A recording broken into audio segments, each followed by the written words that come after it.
Bonjour à tous et bienvenue pour cette nouvelle émission Si Jeudi aidant. Nous allons aborder aujourd'hui une question qui revient souvent dans les échanges que je peux avoir avec les aidants. Beaucoup pensent qu'à partir du moment où leur proche est diagnostiqué d'une maladie neuroévolutive, alors une mesure de protection judiciaire est inéluctable. Par mesure de protection judiciaire, j'entends ce qu'on appelle les curatelles, les tutelles, dont nous vous reparlerons lors de notre prochaine émission le 24 juin prochain. Or, peut-être le savez-vous, il existe des dispositifs dits d'anticipation qui peuvent considérablement soulager les aidants dans leur démarche de veiller sur leurs proches. Pour nous en parler et pour nous les présenter, j'ai le plaisir de recevoir aujourd'hui Laetitia Fontecave, ancienne mandataire judiciaire à la protection des majeurs, ancienne directrice d'un service tutélaire. Elle est aujourd'hui la directrice d'une association qui s'appelle France Tutelle, qui a été créée pour informer les familles sur les différents dispositifs de protection existants et guider les tuteurs familiaux dans l'exercice de leur mission. Bonjour Laetitia. Bonjour, enchantée, ravie d'être là. Merci d'avoir accepté notre invitation. Alors peut-être qu'avant d'entrer dans le vif du sujet, vous pourriez nous en dire un peu plus sur France Tutelle ? Oui, tout à fait. Alors France Tutelle, c'est la seule association nationale qui a pour seul objet le soutien des familles qui se questionnent, qui sont confrontées à toutes ces questions de protection juridique et judiciaire de leurs proches qui sont devenus vulnérables et pour lesquels, à un moment donné, on est amené à prendre des décisions pour les protéger, pour exercer la mission de protection, qu'elle soit tutelle, curatelle. Et dans ces cas-là, ça peut être la famille qui exerce la mesure. Il faut savoir que sur les 800 000 mesures de protection aujourd'hui qui sont attribuées, la moitié, donc les 400 000, sont exercées par un membre de la famille. Donc dès lors qu'ils exercent cette mission, c'est un vrai métier qu'ils exercent sans être ni formés, ni informés, ni accompagnés. Donc voilà, on est là pour combler ce vide et pour soutenir toutes ces familles dans l'exercice de ces mesures de protection et les accompagner très concrètement dans leur démarche. Donc on a une plateforme téléphonique où on apporte de l'écoute et du conseil et on leur met à disposition un ensemble de services tels que des documents utiles, des formulaires, des courriers types qui sont amenés à utiliser, soit à adresser aux juges, aux administrations, que ce soit la CAF, que ce soit les banques, etc. Et on les accompagne dans leurs obligations. Ils ont des obligations vis-à-vis du juge de rendre compte de leur gestion. Donc, c'est un vrai formalisme comptable et administratif. Et donc, on leur met à disposition des tableaux préparatoires à ces obligations-là. Voilà, un ensemble de services vraiment pour faire que ces missions se passent du mieux possible pour la famille et puis pour le proche qui est protégé. Merci pour cette présentation. Cela promet d'en apprendre beaucoup sur cette question, donc merci. Cette émission a aussi été préparée à partir des questions qui nous ont été posées en amont. Et donc, l'idée, c'est vraiment de repartir de votre quotidien, de difficultés que vous rencontrez, de façon à pouvoir répondre à vos questions. Alors, peut-être une première question au préalable, histoire de poser un peu le cadre. Laetitia, pourquoi parler d'anticipation ? Oui, alors, c'est une vraie question. Peut-être qu'un jour, on sera vulnérable. Peut-être qu'un jour, notre proche deviendra vulnérable. Et cette vulnérabilité, elle peut être liée à l'âge, elle peut être liée à la maladie, elle peut être liée à une situation de handicap, voire même un accident. Et du coup, cette vulnérabilité, elle peut générer une altération des facultés de notre proche, ses facultés à comprendre, ses facultés à juger et à bien discerner. Dès lors qu'il y a une altération du jugement ou de la compréhension, on peut vite comprendre qu'il peut y avoir une altération de sa capacité à consentir, à exprimer librement sa volonté. Dès lors qu'il y a une altération de ce discernement et de cette capacité à consentir, il y a ce qu'on appelle une altération de la capacité juridique. On a tous une capacité juridique. On a cette capacité juridique, c'est à la fois notre aptitude à être titulaire de droit, on a le droit de voter, on est titulaire d'obligation, on a le devoir de voter. Et on a aussi une aptitude à exercer seul nos droits et nos devoirs. Et c'est là où la capacité d'exercice peut être altérée. Et cette altération-là, cette capacité peut être limitée, voire annulée, seulement par décision judiciaire. Ça veut dire que dès lors, on garde nos droits, mais on peut avoir cet exercice qui est limité, voire annulé par décision judiciaire. Et dès lors, c'est un juge qui va décider à notre place, qui va décider que pour exercer ce droit, c'est une autre personne, un autre protecteur, un tuteur, un curateur, qui va exercer nos droits à notre place, qui va décider que ça peut même être une tutelle, il va totalement nous représenter. Et donc, dès lors que c'est un juge qui décide, eh bien, c'est nous qui nous ne décidons plus. Nous ne pouvons plus anticiper, nous ne pouvons plus choisir qui serait notre futur protecteur, par exemple. Voilà. Donc, il est important de prendre conscience que la vulnérabilité, elle a des conséquences, et ces conséquences sont d'ordre juridique. Et il existe fort heureusement, des solutions qui nous permettent d'anticiper et qui nous permettent d'éviter que ce soit un juge qui décide à notre place pour le jour où je deviendrai vulnérable. Voilà. Donc, du coup, on a eu une première question d'une aidante qui nous a dit j'ai déjà une procuration sur les comptes de ma mère qui a des troubles cognitifs. Est-ce que cela suffit pour l'aider à gérer ses comptes et m'assurer qu'elle ne fasse pas de dépenses inconsidérées? Et avec cette procuration, ai-je la possibilité de clôturer des comptes ou des assurances vie? Alors, très bonne question. En effet, nous, sur notre plateforme téléphonique, on répond à toutes ces questions-là de tous les Français. Voilà. Et on a souvent cette question de la procuration. Oui, je détiens une procuration, donc c'est bon, je peux tout faire. Non, vous ne pouvez pas tout faire. Juste pour petit rappel, pour qu'on comprenne bien ensuite mes propos, les procurations, vous avez deux types de procurations. Il y a la procuration sous seing privé, c'est la procuration rédigée sur papier libre. Votre proche décide de vous confier un ensemble de missions et pour exercer ces missions, il va lister les pouvoirs qu'il vous attribue pour exercer son droit. Et ensuite, vous avez la procuration tripartite. Tripartite, ça veut dire en fait qu'il y a un tiers extérieur qui vient se rajouter à la procuration et qui vient valider cette procuration.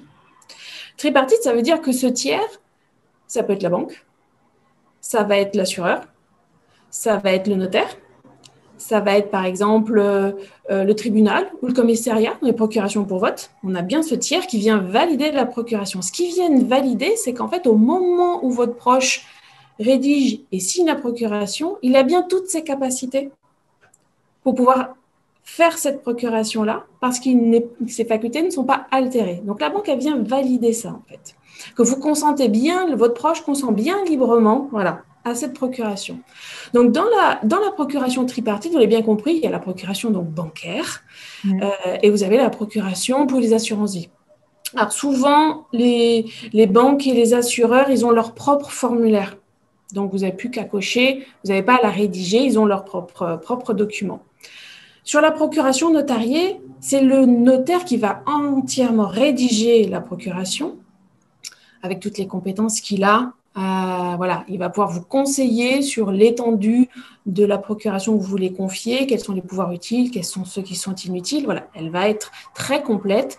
Et le simple fait que le notaire, comme c'est un acte notarié, la signe, la co-signe avec vous et avec la personne que vous aurez choisie pour exercer la procuration, vous serez 3 à la signer.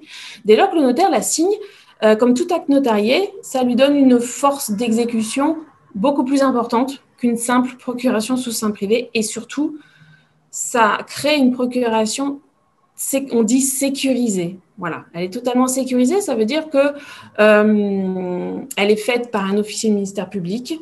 Lui, il l'a vérifié en amont que votre proche, il a toutes ses capacités quand il signe. Donc, ça lui donne une vraie force d'exécution. Voilà. Juste petit tableau assez rapide sur les deux types de procuration, ce qui me permet de pouvoir répondre à la situation de Madame B. Sur la question de la procuration, me suffit-elle en fait à gérer les comptes? J'ai envie de dire oui, Mais tout dépend, si on est sur par exemple, une procuration sous seing privé, tout dépend de comment est rédigée cette procuration. Est-ce qu'elle prévoit bien l'étendue des pouvoirs pour pouvoir bien gérer tous les comptes bancaires? Est-ce que cette procuration ne limite pas, par exemple, la capacité de celui qui exerce la procuration à hauteur d'un certain montant? Il ne peut pas, par exemple, faire de dépenses supérieures à 500 euros. La procuration peut prévoir, voilà, qu'il y ait un plafond. Voilà, il y a toutes ces modalités qui sont à prendre en compte dans la gestion d'une procuration.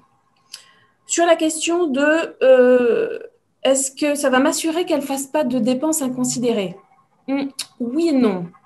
Oui, normalement, la procuration, du coup, va donner pouvoir pour consulter, bien sûr, tous les comptes bancaires, les relevés bancaires. Et du coup, ça va être une vérification a posteriori d'une éventuelle dépense qui aurait été inconsidérée. La procuration, elle n'a pas pour objet de limiter le droit de votre proche à utiliser son compte bancaire, à dépenser. Il est libre de décider ce qu'il veut par rapport à la gestion de ses comptes bancaires et par rapport à sa dépense. Vous n'êtes juste qu'un exécutant, vous, en tout cas cette dame, vous n'êtes qu'un exécutant d'une mission qu'il vous confie, c'est tout. Mais votre proche reste bien décisionnaire. Donc, sur la question de est-ce que ça va éviter les dépenses inconsidérées, non, ça sera insuffisant comme solution. Et sur la dernière question qui était est-ce que je vois la possibilité de clôturer des comptes ou des assurances-vie?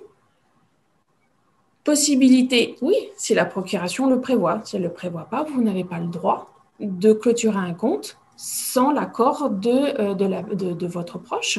Alors, si jamais, on peut imaginer que la procuration ne prévoit pas ce pouvoir-là, votre proche, il est encore à ce moment-là en capacité de rédiger une nouvelle procuration. Il peut annexer une deuxième procuration à la principale, celle principale, en spécifiant donc voilà ce pouvoir complémentaire pour clôturer tel ou tel compte.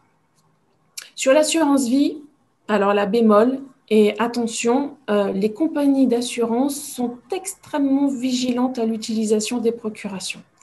C'est-à-dire que les compagnies d'assurance, dès lors qu'il est demandé un rachat, une clôture de contrat d'assurance vie, elle va s'assurer, dans 95% des cas, elle va s'assurer que le titulaire du contrat a bien à ce moment-là toute sa capacité pour consentir à cet acte-là. Donc attention à ça. Et attention, il y a des compagnies d'assurance qui ne prévoient pas du tout de procuration possible sur certains contrats d'assurance vie. Donc, à voir systématiquement avec votre compagnie d'assurance. Ça ne se fait pas comme ça.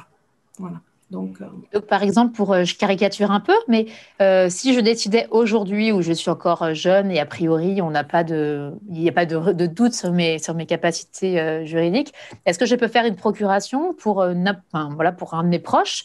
Par exemple, je donne procuration à Madame X pour tout et ça suffit? Et c'est opposable auprès de la banque? C'est opposable? Comment ça fonctionne concrètement? Oui, c'est opposable. Si vous le faites, par exemple, en sous-seing privé, sur papier libre, c'est opposable. Il faut qu'elle soit bien rédigée, la procuration. Vraiment, il faut qu'elle soit bien rédigée. C'est pour ça que moi, je conseille très souvent aux familles de la faire rédiger par un notaire. Parce que lui va prévoir toutes les éventualités. Voilà, donc, par exemple, auprès d'un notaire, une procuration signée auprès d'un notaire peut prévaloir au niveau de la banque, même s'il n'y a pas eu de procuration en amont faite auprès de la banque. Est-ce que une procuration auprès d'un notaire suffit pour toutes les démarches auprès de la banque, auprès des institutions, auprès de l'administration, etc.?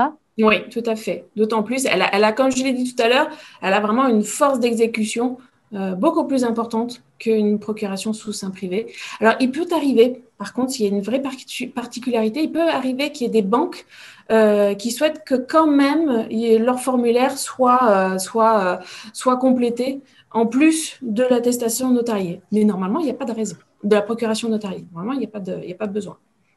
Et donc, si par exemple une procuration a été faite à un moment donné, et que plusieurs années après, la personne a des troubles cognitifs qui ne la rendent plus capable de signer une procuration bancaire, la procuration signée auprès du notaire suffit et garde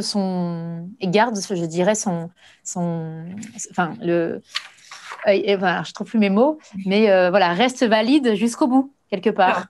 attention à ça. En effet, une procuration, elle ne peut s'exécuter que si votre proche garde cette capacité à décider. C'est lui qui décide. C'est lui qui décide de la clôture d'un compte. C'est lui qui décide si vous devez réaliser une démarche administrative. Dès lors qu'il n'a plus cette capacité décisionnaire parce qu'il ne peut plus consentir librement, la procuration vous devez cesser de l'exécuter. Qu'elle soit notariée, qu'elle soit sous seing privé, qu'elle soit tripartite, vous devez cesser de l'exécuter. Ça, c'est la théorie. Dans la réalité, on le sait, il y a énormément de familles qui exercent une procuration alors que leur proche est atteint de la maladie d'Alzheimer, voilà, de façon très, très avancée. Mais la banque, je suis désolée de le dire, mais les banques ne sont pas très regardantes, voilà, par rapport à ces procurations qui datent, voilà, qui sont très, très datées, et laissent, voilà, celui qui est détenteur de la procuration les laisse agir alors que leurs proches, voilà, devraient relever en fait d'une mesure de protection judiciaire, voilà, devraient relever d'autres choses. Du coup, j'ai une question qui vient d'arriver en direct. Ma mère a des troubles cognitifs et m'a donné depuis fort longtemps procuration sur ses comptes bancaires. En outre, elle ne peut plus signer ayant la DMLA et ne voyant pratiquement plus. Qu'est-ce qu'il faudrait que je fasse? Est-ce que, du coup, il faut passer à une mesure de protection juridique? Le simple fait de plus voir n'est en soi pas un trouble qui empêche cette personne de décider librement et de consentir librement. Donc, dès lors qu'elle est en capacité de dire oui, j'accepte que tu fasses telle démarche, je te demande de faire ci, je sais pourquoi je te le demande et je comprends ce que je te. Voilà, je comprends tout. Y a pas de... La procuration est toujours bonne.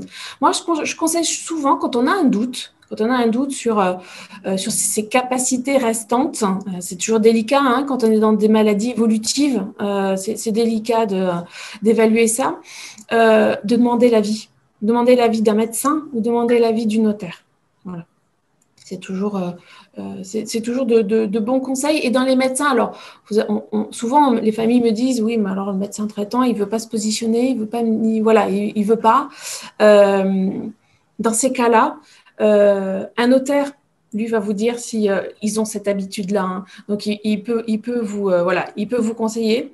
Et dernière étape, vous pouvez toujours faire appel à ce qu'on appelle un médecin qui est agréé par les tribunaux. Et ce sont des médecins, en fait, qui sont spécialisés sur toutes ces questions de protection juridique. Voilà. Alors, ça a un coût, toujours, de faire appel à ces médecins experts, mais ce sont les mieux habilités, voilà, pour pouvoir évaluer des capacités restantes de votre proche. D'ailleurs, on aura l'occasion d'en reparler le mois prochain, mais c'est sur ces certificats médicaux-là de ces médecins experts que le juge rend sa décision d'accorder une mesure de protection juridique ou pas. Donc, effectivement, ça peut être une bonne indication. Tout à fait. Et dernier petit conseil que je donne souvent aux familles, dans la mesure du possible, éviter les procurations dans un contexte familial conflictuel. Parce que celui qui exécute la procuration, celui ou celle, parce qu'on peut être plusieurs à exercer une procuration, on peut co-gérer une procuration, on peut être co-titulaire. Il assume la responsabilité d'exécuter cette procuration conformément aux missions qui lui ont été confiées, de ne pas dépasser les missions qui lui sont confiées et les pouvoirs qui lui sont confiés. Et il a l'obligation de rendre compte à la fois à son proche, mais aussi aux héritiers. Au jour du décès du proche, les héritiers peuvent tout à fait toquer à la porte et demander des comptes sur toute l'exécution de la procuration les années auparavant. Donc, il peut y avoir des contentieux réels dans le cas de conflits familiaux existants. Voilà, il peut. Donc, attention à ça. Merci pour cette précision. Alors, deuxième cas de figure assez différent.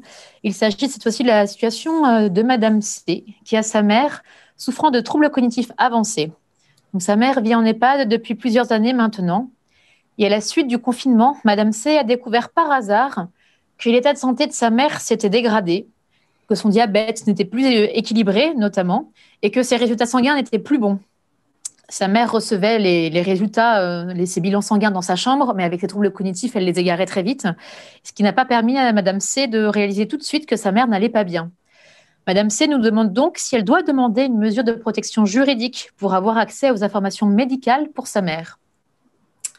Alors, très, très bonne situation en effet, qui explique bien toute la difficulté des familles dès lors qu'un proche intègre un établissement de type EHPAD. Quant à la place de la famille, hein, c'est un peu la place de la famille dès lors que son proche est dans un établissement, jusqu'où ils peuvent aller, jusqu'où ils ont le droit d'aller dans le suivi médico-social de leurs proches. Hein. C'est toute cette question-là qui se pose.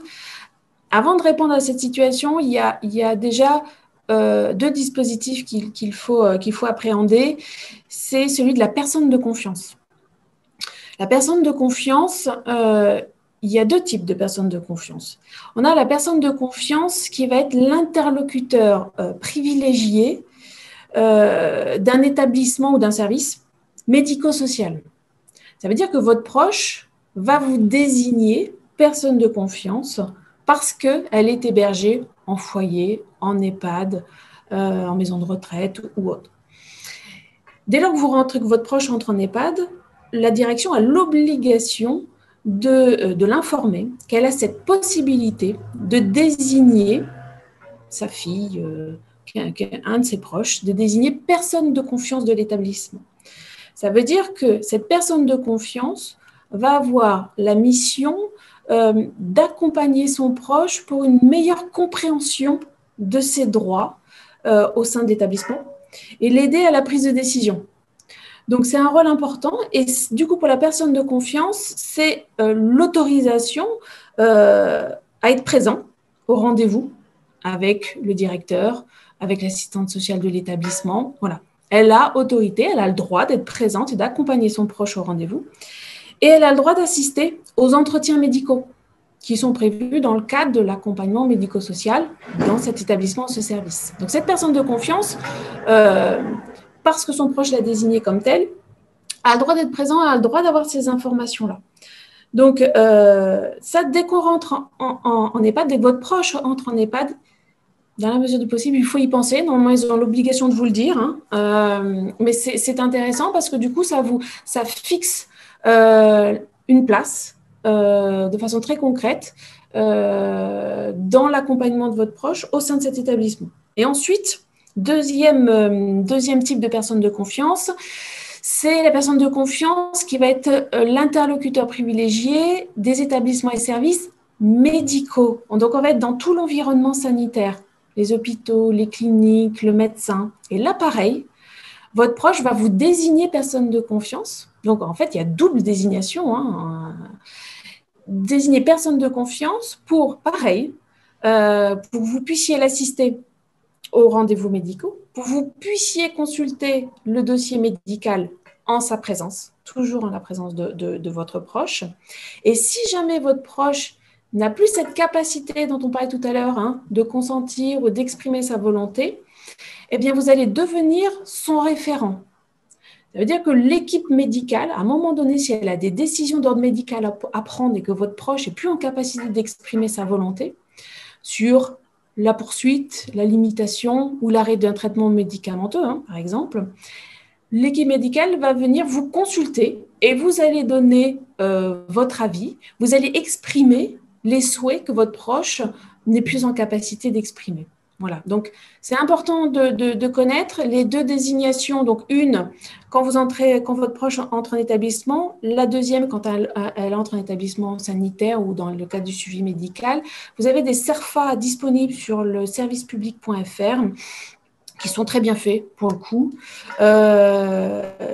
Mais attention sur ces deux, sur ces personnes de confiance, il faut que votre proche, toujours pareil, soit en capacité de pouvoir vous désigner, de pouvoir signer un document et de consentir librement. On en revient toujours à la même chose, c'est de l'anticipation. Donc, c'est un élément fondamental. Et dernier point, on a aussi les directives anticipées. Alors, directives anticipées, votre proche, toujours pareil, peut rédiger ses volontés en cas de fin de vie. Il peut dire quelles seraient, pour le jour où, hein, quelles seraient mes volontés quant à la poursuite du traitement. Est-ce que au niveau thérapeutique, j'accepte tel type d'opération? Voilà, tout est écrit noir sur blanc.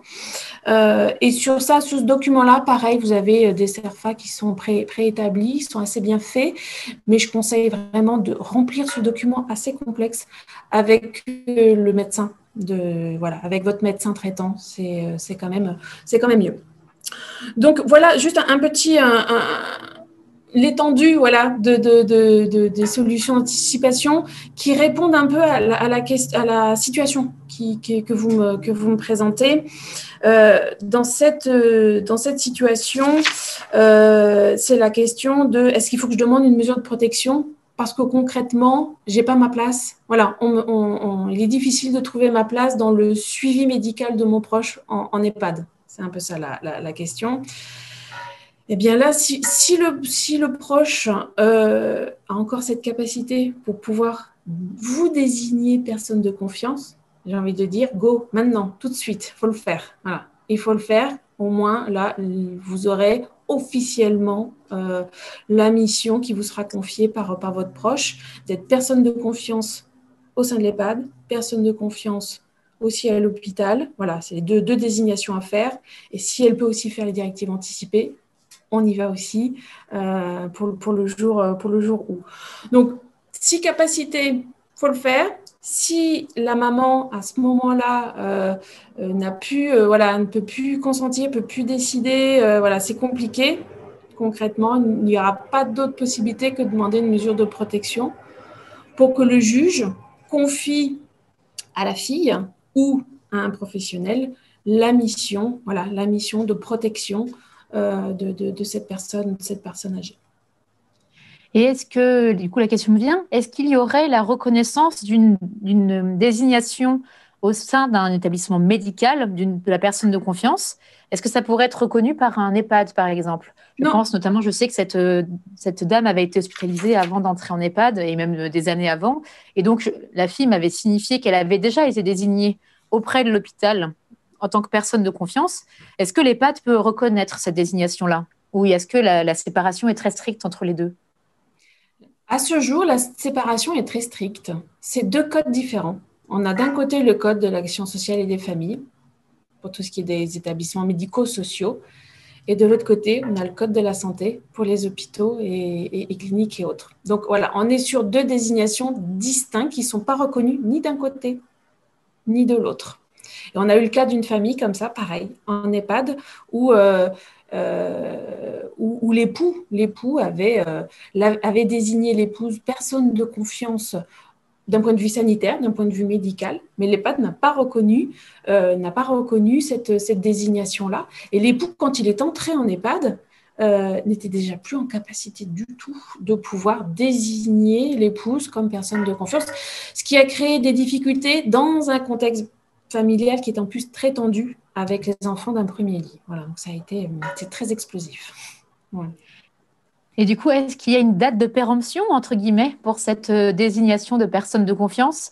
Est-ce que, par exemple, je peux me dire aujourd'hui, je ne sais pas de quoi demain sera fait, je vais tout de suite désigner une personne de confiance pour dans X années, et pour le secteur médical et pour le secteur médico-social, de façon à ce que tout soit paré. Est-ce que c'est possible, ça? Oui, tout à fait possible. Pas de deadline, pas de date de limite. Vous pouvez même le révoquer. Vous pouvez même décider de changer, révoquer, modifier. Dès lors que vous pouvez y consentir, il n'y a pas de difficulté. Donc, ça peut être une bonne information si on vient d'apprendre le diagnostic de son proche, que son proche puisse réfléchir tout de suite et anticiper et désigner une personne de confiance et pour le volet médical et pour le volet médico-social. Tout à fait. Tout un programme. Toujours dans cette idée d'anticipation et de pouvoir rédiger des choses importantes. Situation suivante, il s'agit du mari de Madame D, qui a rédigé il y a quelques années maintenant un mandat de protection future. Alors, vous allez nous présenter ce que c'est, mais je vous présente aussi du coup la question. Madame D a depuis entendu parler de l'habilitation familiale. Pour information, pour répondre à une question qui nous a été posée en direct, nous reviendrons précisément sur l'habilitation familiale lors de la prochaine émission du mois de juin. Donc, Madame D a entendu parler de l'habilitation familiale et me demande si elle peut faire une demande d'habilitation familiale ou si elle doit obligatoirement activer le mandat de protection future. maintenant que son mari a besoin d'être protégé? Alors, le mandat de protection future, il a été créé en 2007. C'est la seule mesure de protection juridique qui permet d'anticiper avec un large spectre. Il prévoit tout. En fait, le mandat de protection future, c'est un contrat que votre proche ou vous-même passez avec le futur protecteur que vous aurez choisi. Donc, c'est-à-dire que vous allez vous projeter dans une situation où vous serez peut-être un jour vulnérable et que vous serez dans cette vulnérabilité devenu incapable de gérer, d'administrer vos affaires personnelles. Donc, c'est pour le jour où vous pouvez le faire maintenant pour dans 20 ans, dans 30 ans. Et ce contrat, il a la particularité de prévoir beaucoup de situations. Vous allez, comme un testament de vie, vous allez dire le jour où je serai d'un certain âge ou le jour où j'ai eu un accident, euh, moi je veux, rester à domicile. C'est important pour moi, c'est une maison de famille, je veux y rester et je veux que le maximum soit fait pour me maintenir à domicile. Donc, vous allez dire, moi, je souhaiterais que j'ai un peu d'épargne de côté, je souhaiterais que prioritairement, cette épargne serve au financement des aides à domicile. Si jamais, vous pouvez dire, si jamais je dois être orientée en EHPAD, euh, vous pouvez même dire, je souhaiterais tel type d'EHPAD dans telle ville. Je souhaiterais que mon animal de compagnie, dans ces cas-là, soit placé dans telle institution. Vous pouvez même aller jusque-là. Vous pouvez aussi dire, j'ai un petit peu de patrimoine, j'ai notamment une maison qui m'a été léguée par ma grand-mère. Je souhaiterais que de mon vivant, cette maison ne soit jamais vendue. Ça veut dire que du coup, toutes les volontés que vous allez déposer et exprimer, le protecteur que vous aurez choisi, alors on le choisit souvent dans son entourage familial. C'est souvent une personne proche, de confiance, avec qui on a des liens durables, stables, et qui va activer ce mandat le jour où vous serez en situation de vulnérabilité et plus capable de gérer. Il va activer ce mandat, il va devenir en fait votre protecteur, votre mandataire, et il va agir et vous protéger conformément aux volontés que vous aurez écrites noir sur blanc. Est-ce qu'un mandat, du coup, je pose la question, Oui. pardon, est-ce qu'un mandat de protection future peut intégrer, du coup, la désignation d'une personne de confiance et les procurations dont on a parlé préalablement? Ouais, tout à fait. Peut Dans tout le, englober alors. Tout englobé. On englobe, du coup, dans ces cas-là, on va même un peu plus loin.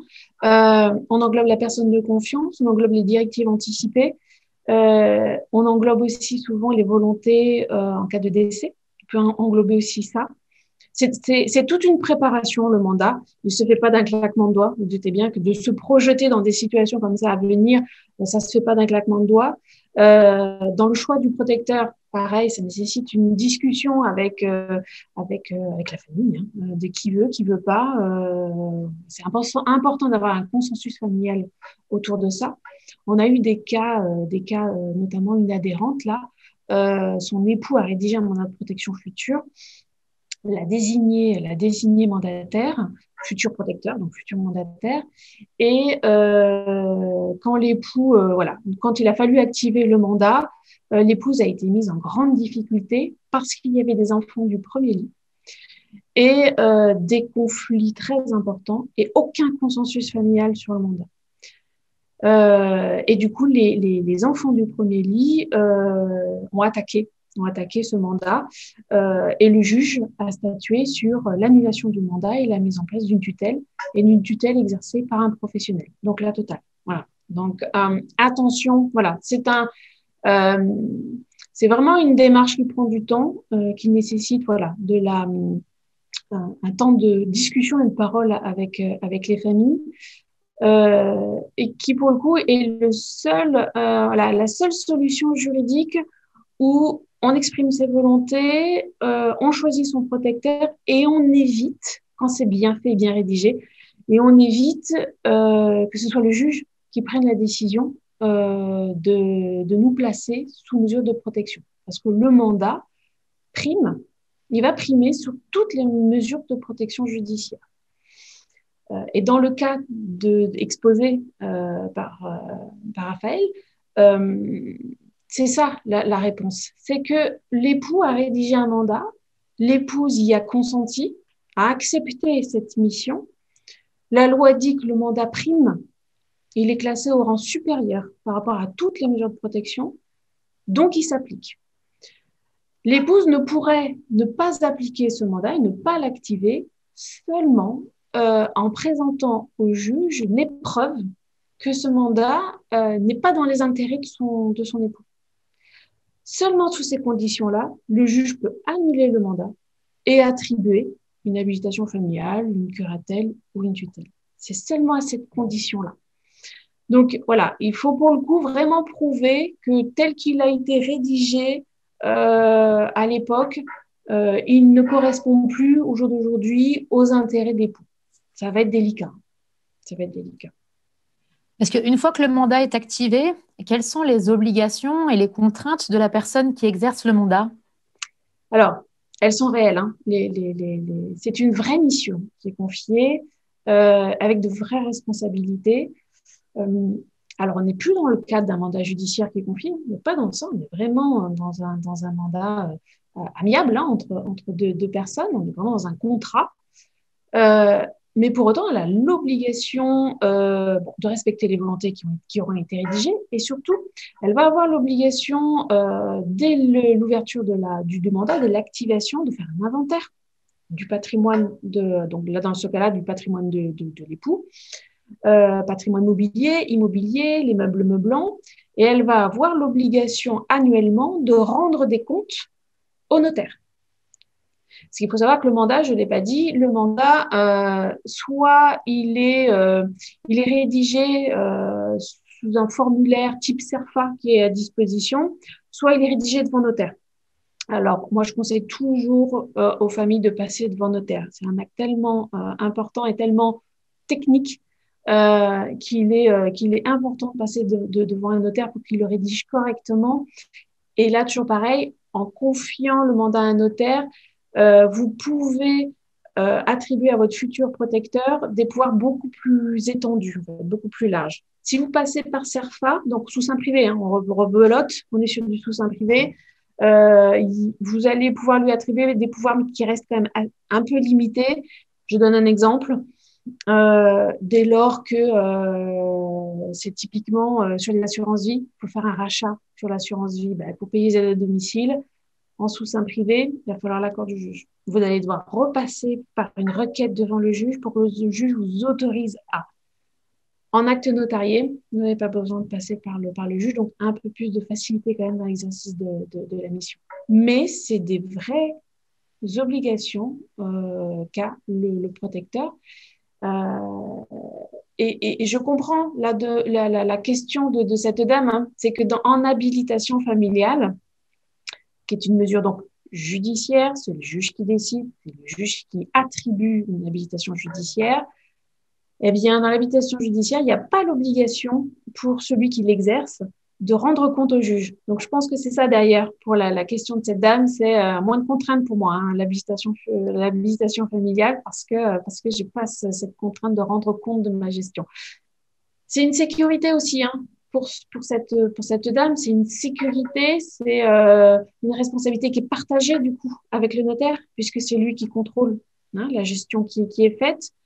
Le notaire, il a cette obligation de contrôler la gestion et s'il apparaît un défaut, un manquement dans la gestion qui serait faite, il a l'obligation d'en informer le juge. Donc le juge réapparaît. Donc c'est quand même aussi une sécurité hein, pour celui qui l'exerce. Et donc, question un peu différente qui me vient à l'esprit.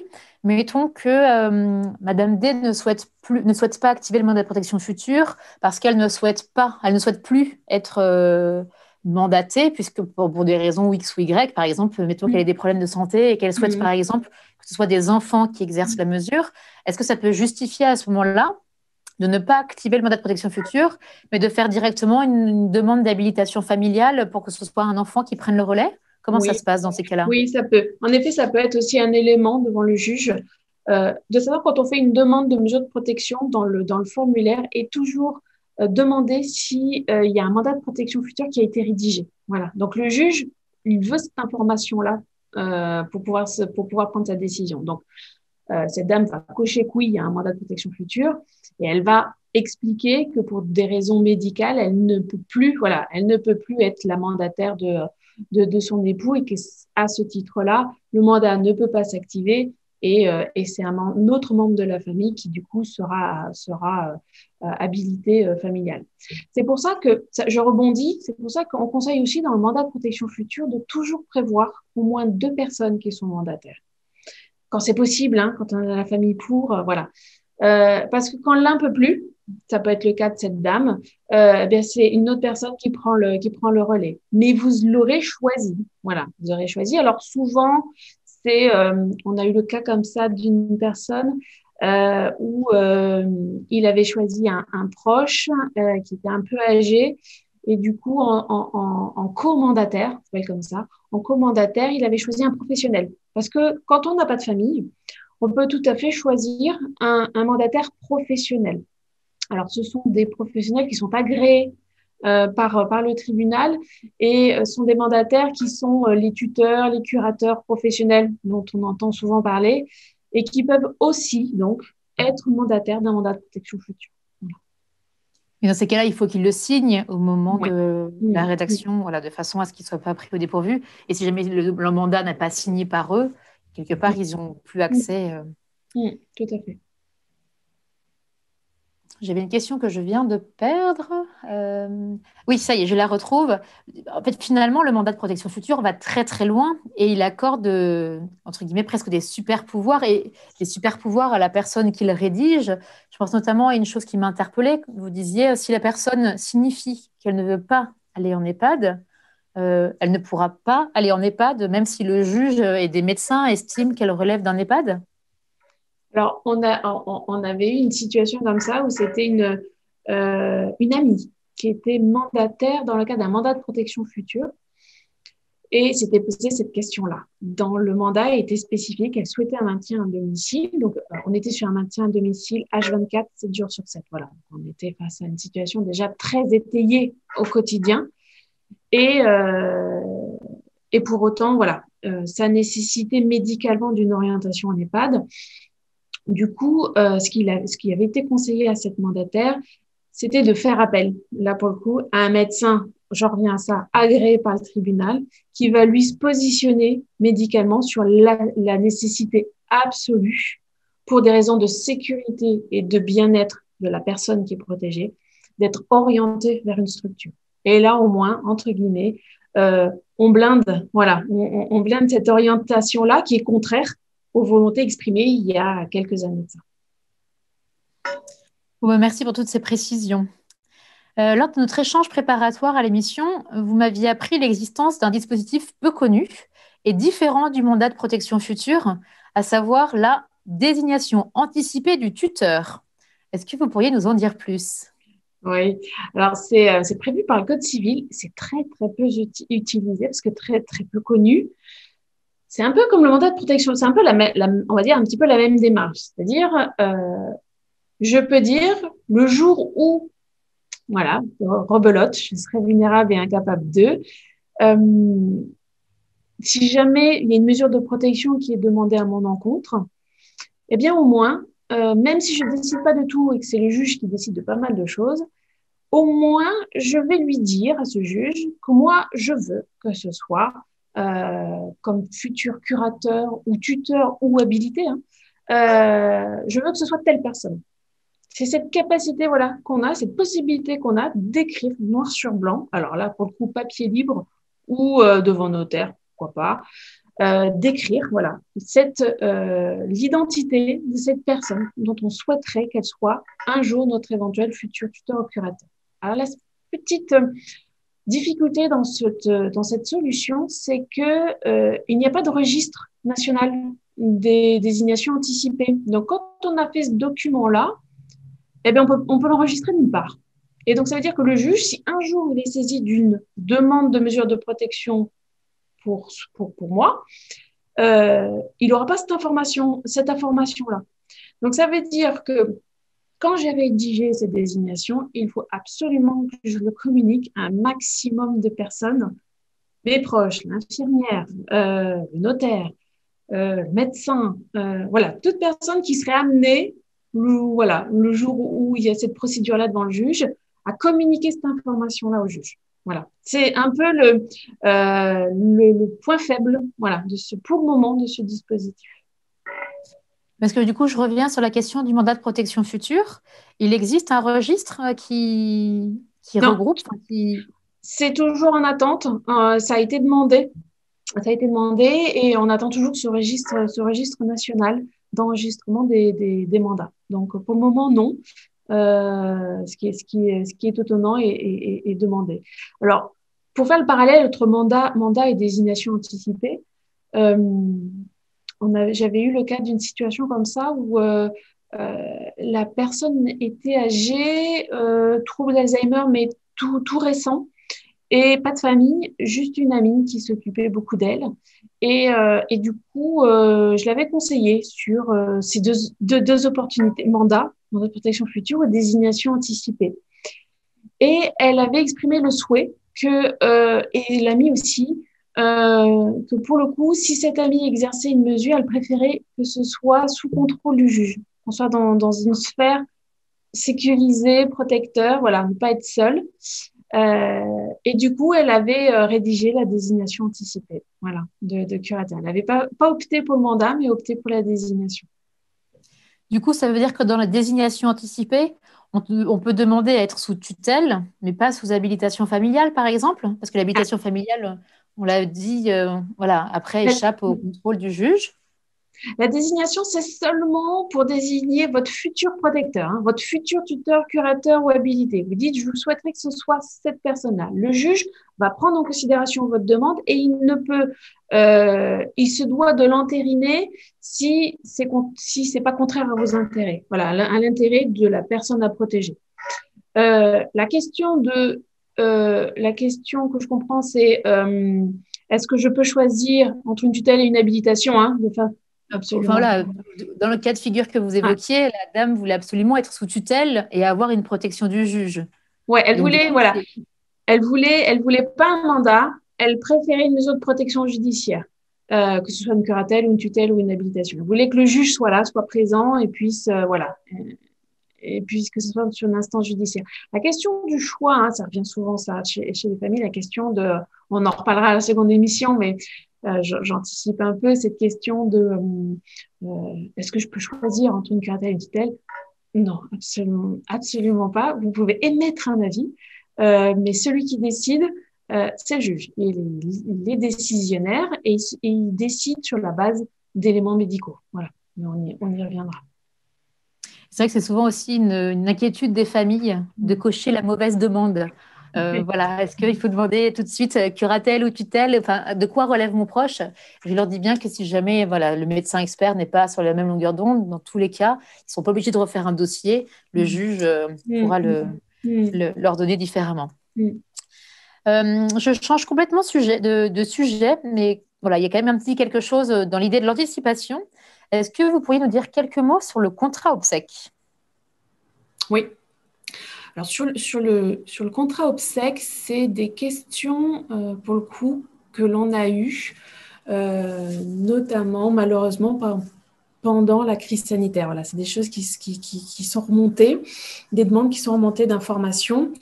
Et sur les contrats obsèques, il faut bien comprendre qu'on a deux types de contrats assurance obsèques. On a le contrat assurance obsèque en prestation et on a le contrat assurance obsèque en capital. Il faut bien comprendre la différence. C'est qu'en prestation, comme il le dit, vous allez organiser vos funérailles pour le jour où. Vous allez prévoir les modalités matérielles, vous allez exprimer vos volontés. Et le jour où vous décédez, celui que vous avez désigné, alors que ce soit l'entreprise funéraire, va exécuter la prestation. Dans ce contrat à prestation, il y a les prestations dites standardisées, et celles-là, elles vont vous être proposées par la banque, l'assurance mutuelle, la caisse de retraite peut vous proposer des contrats obsèques, mais ils vont vous proposer des prestations standardisées. Vous n'allez pas pouvoir faire du sur-mesure, du personnalisé. Et après, vous avez les contrats obsèques en prestation proposés par les entreprises funéraires, où là, on va être sur du sur-mesure. Vous allez vraiment pouvoir faire selon vos volontés. Et il faut savoir que, du coup, l'argent que vous allez verser en anticipation, en amont, cet argent-là, obligatoirement, l'entreprise funéraire va le placer auprès d'un assureur qui va avoir l'obligation de restituer cette somme le jour de votre décès à l'entreprise funéraire qui, lui, aura, pour le coup, absolument l'obligation de respecter tout ce que vous aurez défini en termes d'organisation matérielle, de volonté funéraire. Voilà. Donc ça, c'est le contrat en prestation à ne surtout pas confondre avec le contrat et assurance en capital, où là, comme ça le dit, vous n'organisez pas vos obsèques, c'est seulement une somme qui est versée au jour de votre décès à la personne que vous aurez désignée, un proche, ou ça peut être aussi une entreprise funéraire. Elle perçoit l'argent, mais vous n'allez pas pouvoir indiquer quelles sont vos volontés par rapport à vos obsèques. Voilà. Attention à ces deux types de contrats dans la pluralité de solutions qu'on peut vous proposer. Et est-ce qu'il existe un registre qui me permet de savoir si mon proche a souscrit un contrat obsèque ou pas? Alors oui, il y a un registre national dont je n'ai plus le nom, mais oui, il y a un registre national qui permet de lister tous les contrats et assurances obsèques souscrites. Oui, tout à fait. J'ai plus le nom en tête, je suis désolée. Mais Bon, je pense qu'avec notre ami moteur de recherche, on peut retrouver facilement oui, l'information. Oui. J'ai une autre question qui nous a été posée, qui revient sur le mandat de protection future. Donc la question, pouvez-vous donner plus d'informations sur le mandat de protection future pour autrui? Est-ce que ça fait double usage avec la curatelle? Alors je pense qu'il faut peut-être préciser qu'on ne peut pas avoir et un mandat de protection future activé et une curatelle. Je vous laisse du coup... Oui, tout à fait. On ne peut pas avoir les deux en même temps. Il y a juste, je pense, un petit amalgame tout à fait compréhensible. C'est qu'une personne sous curatelle a la possibilité de rédiger un mandat de protection future pour elle. Il y a une passerelle possible entre curatelle et mandat. Mais on ne peut pas avoir les deux en même temps. Ça, c'est certain. Il y a la possibilité de faire une passerelle, donc de sortir de la curatelle, donc de sortir de cette décision judiciaire pour aller vers un mandat de protection future. Donc ça, c'est un premier élément. Et sur le mandat de protection future, oui. Pardon, du coup, je me pose la question. Est-ce que ça veut dire que sous curatelle, je peux rédiger un mandat? Avec l'assistance de mon curateur. Tout à fait. Ce qui n'est pas possible en tutelle. Pardon? Oui, c'est ça. J'imagine que pour la tutelle, ce n'est pas le cas. Mais est-ce que pour la sous curatelle et avec l'accord de mon curateur, est-ce qu'il faut aussi l'accord du juge? Non. Non. Ouais. Donc, c'est une particularité. J'en ai encore jamais vu le cas. Jamais. Donc, je pense par défaut d'information. Et pour répondre à la question du mandat de protection future pour autrui, en effet, possibilité pour les parents d'un enfant majeur en situation de handicap de souscrire, de rédiger un mandat de protection future pour son enfant, donc en situation de handicap, et de désigner le protecteur qui serait en charge donc, de la protection de son enfant pour le jour où moi, en tant que parent, je suis plus en capacité de m'occuper de lui. Voilà. Donc, on a des situations de famille où les parents vieillissants se préoccupent de savoir qui va prendre la relève, comment ils vont prendre la relève et sont amenés du coup à prendre un mandat de protection future pour autrui. J'ai eu une situation comme ça où on était sur une maman âgée de 95 ans et dont le fils avait une quarantaine d'années et atteint de troubles d'addiction forts. Et qui se préoccupait de son devenir parce que gros patrimoine en plus, donc craignait que son fils atteint de ces troubles-là se retrouve un jour sous les ponts en ayant dilapidé tout l'argent. Et donc, on l'avait accompagnée sur la rédaction d'un mandat de protection future pour autrui pour le jour où elle était plus capable de s'en occuper. Et dans cette situation-là, notamment, il avait été choisi exclusivement un mandataire professionnel, puisque dans l'entourage familial, il n'y avait personne qui pouvait se charger de lui. Voilà. Donc, c'est un outil qui commence un petit peu à être utilisé par les parents d'enfants handicapés. Oui, tout à fait. Mais du coup, est-ce que, il faut que les parents soient déjà désignés tuteurs ou curateurs de leur enfant pour pouvoir l'accomplir? Non, dans ce cas-là, dans cette situation, non, il n'y a pas d'obligation, hein, absolument pas. Là, dans cette situation-là, notamment, la maman avait procuration sur les comptes. Le fils vivait à domicile dans la maison familiale. Elle se chargeait de tout, voilà, du quotidien, de tout. Il avait son argent, il avait son allocation d'adulte handicapé, il se gérait son allocation. Voilà, on était dans une situation où là, tout allait bien, tout était garanti, sécurisé par la maman. Mais voilà, étant vieillissante, elle s'inquiétait si le jour où elle ne pourrait plus. Voilà. Et le jour où après, le jour aussi où elle décéderait. Voilà, il y avait aussi cette question-là pour elle de la suite. Donc c'est très utile, voilà, dans ces situations-là. C'est des vraies préoccupations qu'ont les parents d'enfants handicapés, vraiment. Et là, en l'occurrence, est-ce qu'il faut l'accord de l'enfant aussi? Est-ce que l'enfant doit signer et donner son accord pour avoir un mandat de protection future? Alors, non, il y a pas cette obligation-là. Là, dans cette situation, pour le coup, c'était assez simple c'est simple. C'était intéressant parce que la personne à protéger, l'enfant en situation de handicap, à ce moment-là était sous traitement et donc tout à fait en capacité de pouvoir co-signer ce mandat, d'être partie prenante, voilà, sur la rédaction des volontés. Donc c'était les volontés de la mère, mais aussi de lui. Donc pour le coup, c'était fort, c'était un outil fort utile à ce moment-là.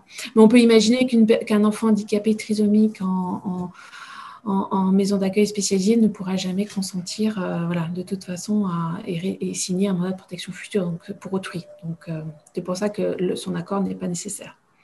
Mais dans le cas où, à cause de ces troubles,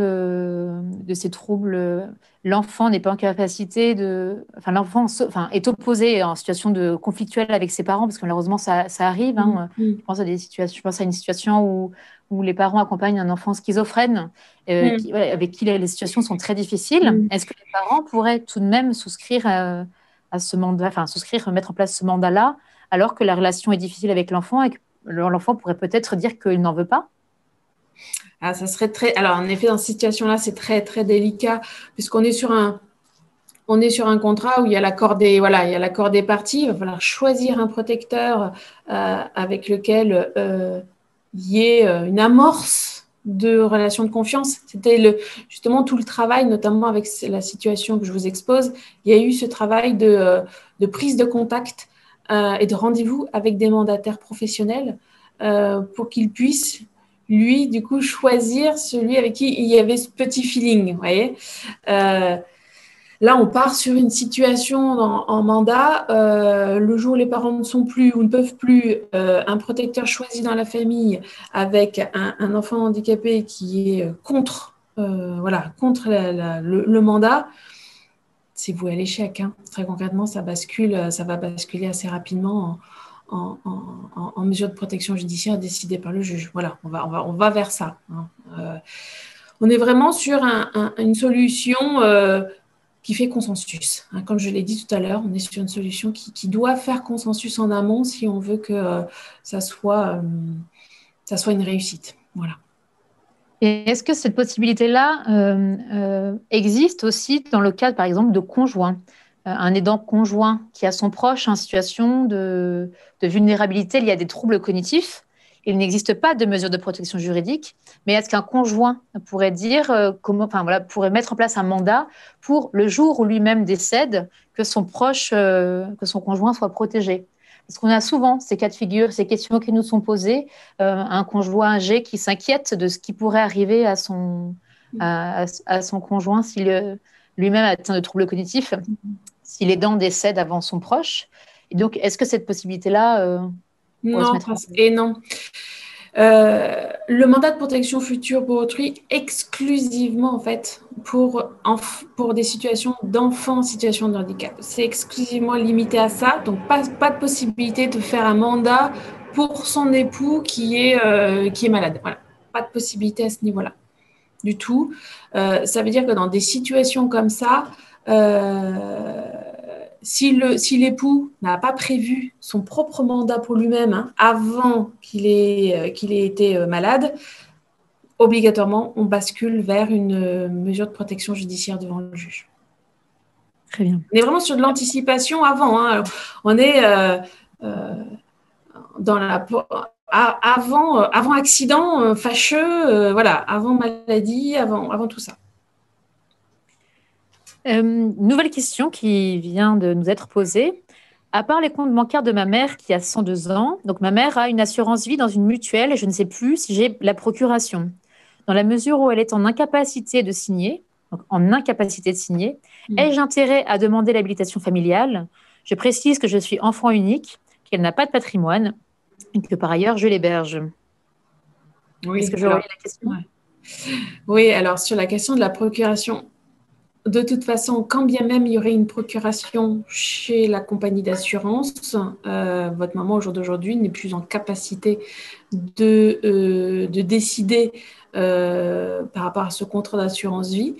Donc la procuration est nulle, ne peut plus s'exécuter. L'assureur va bien s'en préoccuper de cette question-là. Donc du coup, il y a la nécessité en effet de demander une mesure de protection judiciaire. Sur la question du coup de quelle mesure je pourrais prétendre, en effet, là, avec les quelques éléments que j'ai, l'habilitation familiale, elle est possible sous deux conditions. La première, c'est qu'on est en présence d'une famille avec un contexte familial serein. Pas de conflits familiaux, voire un consensus familial autour de la mesure de protection. Et là, dans le cas de figure, il s'agit d'un enfant unique. Voilà. Est-ce qu'il faut qu'il y ait un consensus aussi au niveau des frères et sœurs de la mère, s'il en reste, ou des neveux et nièces, ou des cousins, cousines ou... Non, là, c'est déjà un bon point. Voilà. Fille unique, déjà, c'est un élément probant voilà, d'un risque limité. Je vais vous expliquer pourquoi. Le deuxième critère, c'est un patrimoine qui n'est pas complexe à gérer. C'est-à-dire que la maman, il ne faut pas qu'elle ait un patrimoine qui soit trop complexe. Alors, quand on dit complexe, c'est à la libre appréciation du juge de cette complexité. Je donne souvent l'exemple, quand on commence à avoir un patrimoine où il y a des biens à l'étranger, il y a des comptes de placement un peu partout, il y a des sociétés, il y a un immeuble, par exemple, en location. Ça commence à être complexe. Les juges sont extrêmement frileux dans ces cas-là à attribuer une habilitation familiale, tout simplement parce que c'est quasiment un blanc-seing que donne le juge à l'habilité pour protéger la personne. Parce qu'en fait, cette habilité, donc dans le cas, ça peut être la fille, n'a plus cette obligation de rendre compte de sa gestion au juge annuellement. Donc, le juge n'a quasiment plus de droit de regard sur la gestion qui est faite de la protection d'une personne vulnérable. Voilà. Donc, les juges sont... Ça dépend des pratiques, chaque juge, chaque pratique. Mais en tout cas, ils sont pour la plupart vigilants sur ces points-là. Alors là, on me précise que la personne donc de 102 ans n'est plus en capacité de signer à cause d'une DMLA. Donc, je ne sais pas si ça veut dire qu'il n'y a pas de trouble cognitif. C'est toujours pareil. Mettons que ce soit une DMLA sans trouble cognitif. Est-ce que du coup, cette dame peut accorder une procuration à son aidant pour faciliter les démarches, par exemple une procuration auprès d'un notaire, de façon à avoir c'est l'idéal, voilà. Voire étendu, d'après ce que j'ai compris. Donc, c'est l'idéal. À partir du moment où il n'y a pas une altération des facultés cognitives, finalement, là, une procuration peut être signée. Tout à fait, ouais. En tout cas, ça mérite d'être essayé. Voilà. Après, on peut avoir, attention, on peut avoir des compagnies d'assurance qui sont très, très, très, très, très pointilleuses, notamment sur, voilà, sur les assurances vie. Mais a priori, il n'y a pas de raison là. Et du coup, voilà, je vous reconseille, du coup, notamment dans cette situation-là, en annexe de cette procuration, si elle n'est pas faite devant notaire, en annexe, certificat du médecin qui confirme que madame, même si elle a 102 ans, elle comprend très bien tout ce qu'on lui dit et elle est tout à fait capable de dire si oui ou non elle veut qu'on fasse des rachats sur son assurance vie ou pas. Voilà. Et donc finalement, à quel moment peut-on dire qu'une mesure d'anticipation ne suffit plus? C'est un peu comme ouais, vous avez compris, un peu le fil conducteur de tout ce que j'ai pu vous dire. Déjà, les solutions d'anticipation, elles existent. On peut y souscrire, on peut les rédiger, on peut les signer seulement et seulement si on a cette capacité juridique, on n'a pas ces altérations des facultés. J'ai envie de dire que dès lors qu'on a une altération de ces facultés, elle tombe à l'eau, si ce n'est le mandat de protection future. Mais elle tombe à l'eau, procuration, ça tombe à l'eau. Ça veut dire que dès lors qu'elle tombe à l'eau, il faut solliciter une mesure de protection judiciaire. C'est pour ça que souvent, on a des demandes des familles qui nous disent je ne sais pas trop s'il faut que j'aille vers une mesure de protection judiciaire ou pas. Est-ce que je ne reste pas comme ça, avec juste une procuration? Ça marche bien, je n'ai pas de difficulté. Oui, je sais, les organismes bancaires ne sont pas très regardants, on le sait. Ça fonctionne comme ça. On a beaucoup de familles, on le sait, qui exercent ce qu'on appelle des tutelles dites officieuses. Ils gèrent les papiers, ils gèrent les comptes bancaires, ils s'occupent de tout de façon très officieuse. Attention à ça. La limite, c'est un contexte familial serein, pas de conflits familiaux. Le risque pour celui qui exerce cette procuration, c'est que les héritiers, frères et sœurs, au jour de la succession, viennent demander des comptes sur pourquoi telle dépense, pourquoi tel rachat, pourquoi... Voilà, attention à ça. Et deuxième point, souvent, les familles sont obligées de demander une mesure de protection judiciaire parce qu'il y a un acte important patrimonial à faire, typiquement l'orientation en maison de retraite, pas assez d'argent sur les comptes courants et les livrets d'épargne pour financer la maison de retraite, et il faut vendre. Il faut vendre la résidence principale, il faut la louer, ou il faut récupérer de l'argent sur l'assurance vie et l'assureur, la procuration, il veut plus l'exécuter. Et là, les familles sont contraintes de demander une mesure de protection judiciaire en urgence parce qu'il n'y a pas de mandat de protection future. D'accord ? Ils sont obligés de demander une mesure de protection judiciaire en urgence. Et là, on rentre dans des délais judiciaires longs. On rentre dans un relationnel avec une instance judiciaire. C'est tout autre chose. Il y a des obligations à respecter, il y a un formalisme à respecter. On ne s'adresse pas à un juge comme on s'adresse à une banque. Voilà, on rentre dans un autre univers. Et si on peut anticiper, notamment par mandat de protection future, bien voilà, on s'évite ça. Il faut savoir que dans les délais judiciaires, en moyenne, une moyenne nationale, c'est sorti, j'ai vu le dernier chiffre là en 2020, moyenne nationale dans les délais entre le moment où vous allez déposer une demande de mesure de protection au juge et le moment où vous allez avoir le jugement dans les mains qui attribue une mesure et qui vous, et qui vous donne la mission de protéger par une curatelle ou une tutelle, 6 mois minimum. Minimum 6 mois. On est sur des instances qui sont complètement saturées, encore plus saturées par la crise sanitaire, et on peut être sur des délais beaucoup plus longs. Donc, attention. Et puis surtout, il me semble que ces mesures d'anticipation ne protègent pas finalement la personne. Pas surtout. Et oui, pas surtout, pas tous sous les univers. Vous avez bien vu, procuration va être sur certaines démarches. La personne de confiance, oui, c'est sur quelques domaines, mais on n'ira pas sur l'univers bancaire, sur l'univers patrimonial. La désignation anticipée du futur tuteur, vous désignez juste une personne, mais dans le cas d'une mesure de protection judiciaire. Contrat obsèque, c'est juste les obsèques. Le seul outil qui va avoir toutes ces dimensions-là, c'est le mandat de protection future. C'est le seul. Voilà. Et à condition qu'il soit activé. Tant Ouais, qu'il n'est alors pas bien sûr, à activé. condition après qu'il soit activé par la personne qui aura été nommée protecteur. C'est pour ça que ce choix du protecteur, il est crucial. Pas qu'un, plusieurs quand c'est possible. Voilà.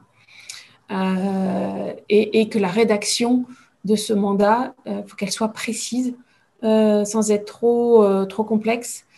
Faut qu'elle prévoie tout. Voilà. C'est pour ça que je dis souvent notaire, c'est mieux. Bon, bah, merci pour cette présentation exhaustive de ces mesures d'anticipation. J'ai l'impression qu'une dernière question nous parvient. Je vais essayer d'y répondre. Oui, on me demandait si les délais d'une demande d'habilitation familiale sont les mêmes que les délais que vous évoquiez pour une mesure de protection juridique, les 6 mois dont vous parliez. Même procédure judiciaire, même procédure civile en fait. C'est la procédure civile qui impose ces délais. C'est pas parce que le juge veut pas répondre, c'est pas parce que le greffe est saturé. Il n'y a pas que ça. Ils ont une procédure civile à respecter avec des délais à respecter. Que ce soit une habilitation, une curatelle, une tutelle ou, et on en reparlera, d'une habilitation judiciaire entre époux, encore autre chose, ils ont ce délai de procédure civile à respecter et malheureusement, ils ne peuvent pas aller plus vite que la musique. Voilà. On en reparlera. Il existe aussi la sauvegarde de justice qui Voilà. permet quand même d'avoir une réponse dans les situations vraiment urgentes. Mais pour toutes ces questions, rendez-vous le 24 juin prochain, donc pour cette émission consacrée aux mesures de protection judiciaire. En attendant, sachez que vous pourrez retrouver cette émission en replay sur le site de la télé Delta 7. Si vous avez des questions, vous pouvez aussi prendre rendez-vous avec l'association France Tutelle directement via leur site internet. Et en attendant, je vous souhaite un bon mois. Rendez-vous le mois prochain. Merci Laetitia pour tous ces éléments. Merci à vous pour votre fidélité et rendez-vous le 24 juin prochain. Au revoir. Au revoir, merci.